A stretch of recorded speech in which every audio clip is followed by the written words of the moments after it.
प्रेम ही तिच्या सख्यासाठीच राखलेली, आमच्यावर कोण बाबा माया करणार? पण आज साक्षात आदी माया, आदी शक्तींच्या डोळ्यातून झरे वाहतात. नेमकं झालं तरी काय? जसं काही तुम्ही पाहिलंच नाही. माझी सखू माझ्यातच एक रूप आहे, अगदी जवळ.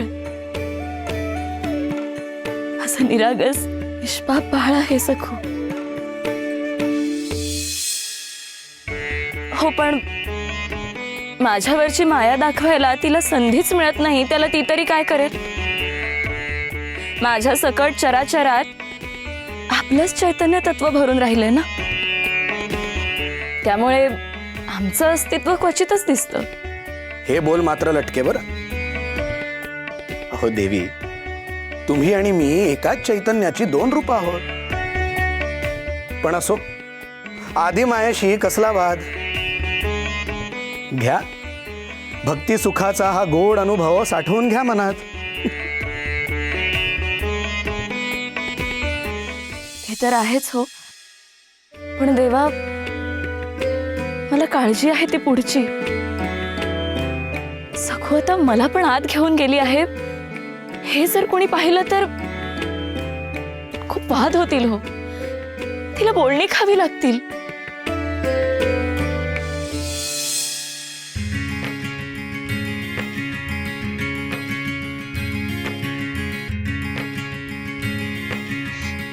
विठुऱ्या, इतके दिवस माझ्या लक्षातच आलं नाही रे. मी जेव्हा कामात असते तेव्हा तुला एकटं एकटं वाटत असेल ना. पण आता तू काळजी करू नकोस हा.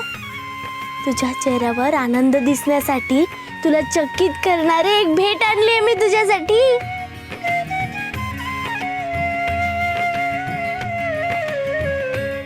हे बघ, कोण आलंय? रखुमाई.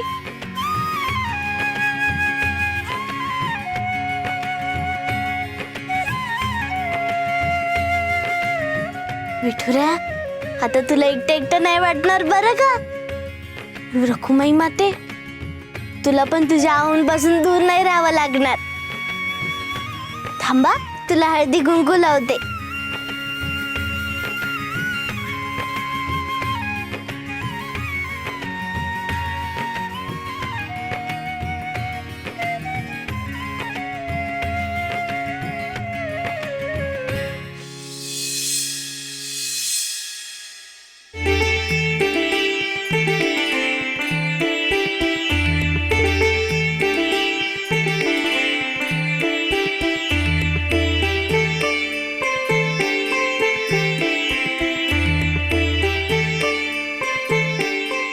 माझ्या लेकीने मला कुंकू लावलाय हो. तेव्हा कुंकवावर म्हणजे तुमच्यावर मला विशेष लक्ष ठेवावं लागेल. मी आता तिथे सुद्धा तुमच्या सोबतच असणार आहे. अहो, अशा धमकी दिल्यासारखं काय बोलताय? देवी, तुम्ही नाही तसं स्थान त्रैलोक्यात कुठे आहे का? पण सखू बरोबर आता ही महाशक्ती आहे ते एक बरं झालं. पण तुमची ही लेक कधीही कोड्यात पकडते आणि आपलीच कसोटी पाहते हे लक्षात असू द्या.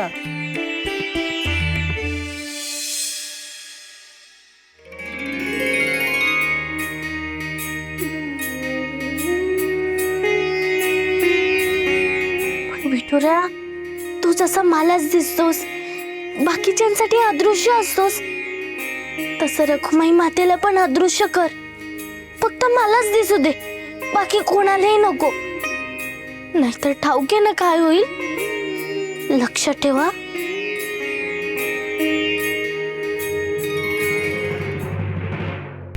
नामोसुतार अगदी रसभरीत वर्णन करत होता हो. माझे तर हातपाय कापायला लागले. काय म्हणे तर यांनी त्याच्याकडे दिगूसाठी बैलगाडी बनवायला सांगितले. दिगूला छान बैलगाडी हवी आणि यमुनेला भावली. बैलगाडी बघून तर दिगूला अगदी मायेचं भरतच आलं. तसं लहानपणापासनं त्याच्या बाबांविषयी तो हळवाच आहे. पण ती आगाऊ कार्टी सखू त्याच्या मनात भरवते की आपण मामंजींना शोधूया.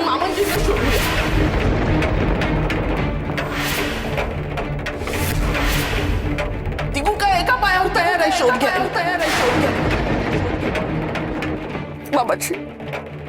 बाबाजी तुम्ही काहीतरी करा. मला दिगू हवाय.